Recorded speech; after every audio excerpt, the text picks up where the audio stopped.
बिस्मिल्लाहिर्रहमानिर्रहीम अस्सलामुअलैकुम। Welcome to my food facts. कैसे हैं आप सब? अल्लाह पाक से दुआ है कि आपको अपने प्यारों के साथ खुश और आबाद रखे और आप पर अपनी रहमत का साया बनाए रखे। मैं बना रही हूँ बादाम का शरबत, क्योंकि रमज़ान आ रहे हैं तो गर्मी होती है, तो इफ्तारी में बनाई है, सहरी में। तो बनाने का मैं तरीका बता देती हूँ। बादाम मैंने ले लिए थे 1 पाव और इनको मैंने भिगो दिया था। 3 दिन पहले इनको भिगोना है और रोज़ रात को आपने पानी डालना है साफ़ सुथरा। सुबह इसका पानी ड्रेन करके आपने पानी बदल देना। 3 दिन आपने ऐसे ही करना है। और ये मैंने चीनी ली है 1 किलो और 1 लीटर मैं पानी लूँगी। बादामों को मैंने अच्छी तरह से छील लिया है, वो क्योंकि अच्छी तरह से नरम हो चुके हैं और फूल चुके हैं काफ़ी सारे। तो इसके बनाने के 2 तरीके हैं। एक आसान वाला मेथड भी है और वो ये है कि आप रात को बादाम बादाम जो है पानी में भिगो दें और ओवरनाइट उनको भीगा रहने दें और सुबह आपने उनको छील कर तो फिर उनका शरबत बना लेना है। लेकिन उसके लिए ये है कि फिर आपने बादामों को पीस कर तो आपने ड्रेनर से ड्रेन कर लेना है और उसका जो गूदा है वो अलहदा कर देना है और फिर इसी तरह जो मैं शरबत का आगे बाकी प्रोसीजर बताऊंगी उसी तरह आपने बनाना है। लेकिन ये जो तरीका है 3 दिन भिगोने का, ये हकीमी तरीका है। इस तरीके से बादाम बिल्कुल नरम और सॉफ्ट हो जाते हैं और आपको जो कभी बनाया हो किसी ने शरबत तो वो गले में लगता है, तो वो प्रॉब्लम भी इस तरीके से ख़त्म हो जाएगी। या तो फिर आप उसको बादाम के पेस्ट को छान कर आप चास में डालें, या फिर आप इस तरीके से तीन दिन भिगोने वाले तरीके से बनाएं, तो फिर दोनों ही तरीक़ों से अच्छा बनता है। अब मैंने 1 लीटर पानी लिया है और 1 किलो मैंने चीनी ली है। इसको मैं थोड़ी देर के लिए चास बनाने के लिए रख दूँगी। और जो मैंने बादाम की पेस्ट बना ली है उसको ये मैं देखिए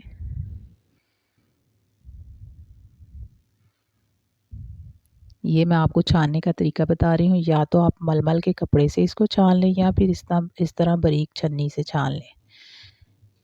ये प्लास्टिक वाली बारीक छन्नी है, इससे मैं इसको आपको ड्रेन करके बता रही हूँ। लेकिन क्योंकि मैंने बादाम 3 दिन भिगोए हैं, मैं इसका गूदा इसके साथ ही शामिल कर दूँगी।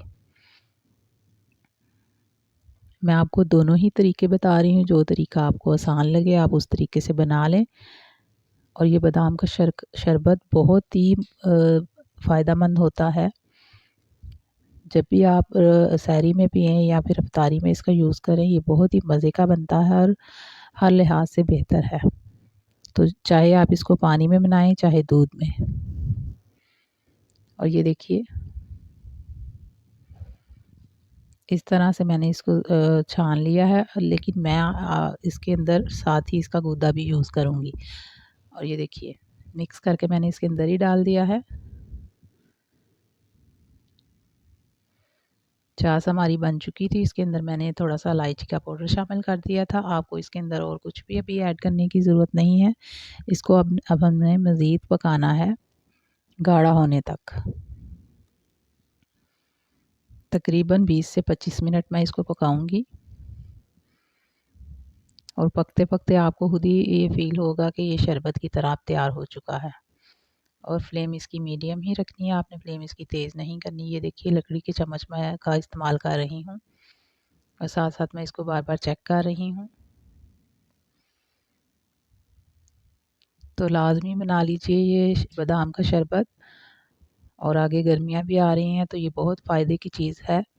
और जो बच्चे ख़ास तौर पर कुरान हिफ्ज़ करते हैं और वो बादाम उनको कहा जाता है कि दूध और बादाम दें, तो बच्चे ख़ास तौर पे बच्चे नहीं खाते, तो ये शरबत उनके लिए बहुत ज़रूरी है। ये बना के रख लें और उनको दूध में डाल के दें, तो उनका दिमाग भी सही से काम करेगा और साथ में किसी को अगर गर्मी की शिकायत हो तो वो भी इसकी दूर हो जाएगी।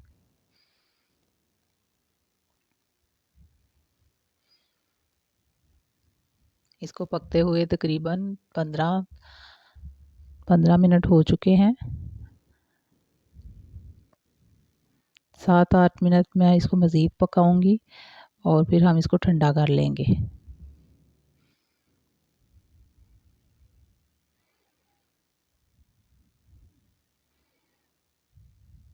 और बहुत ही मज़े का ये शरबत तैयार होता है। मेरी अम्मी ये सारे शरबत घर में ही तैयार किया करती थी और मैंने कुछ दिन पहले मैंने स्क्वाश ऑरेंज स्क्वाश की वीडियो बनाई थी, तो मैंने आपसे प्रॉमिस किया था कि रमज़ान से पहले पहले तकरीबन 2 शरबत आपसे ज़रूर शेयर करूँगी।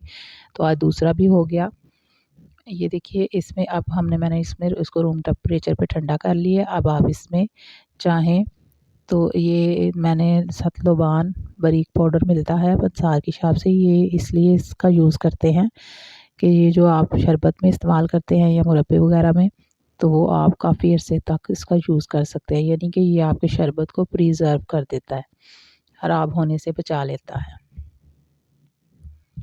और साथ में ये देखिए र्यू क्योड़ा है, या इसके 2-3 कतरे शामिल कर लें, या फिर आप इसमें अर्के गुलाब के 1 चम्मच शामिल कर दें। तो ये शरबत तो वैसे ही बहुत मज़े का होता है, इसलिए मैं इसमें र्यू क्योड़े का इस्तेमाल नहीं कर रही। मैं इसमें रोज़ वाटर 1 चम्मच मैंने इसमें ऐड कर दिया है।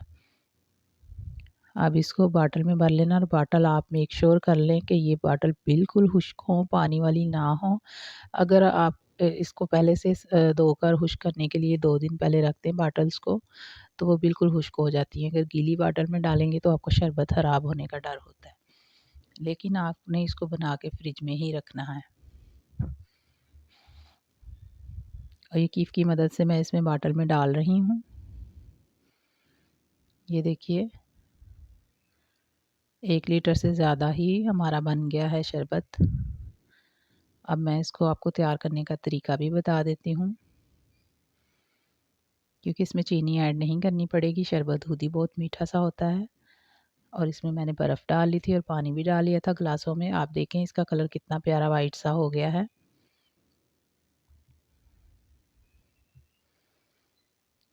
और अफ्तार में ये फ़रहत बख्शता है। सहरी में अगर आप इस्तेमाल करें या अफ्तारी में, तो दोनों ही तरह से ये आपके लिए फ़ायदेमंद है। और ये दूध में भी मैं थोड़ा-सा शामिल करके, तो आपको दूध में बनाएँ या फिर आप पानी में, दोनों तरह से ही ये अच्छा बनता है।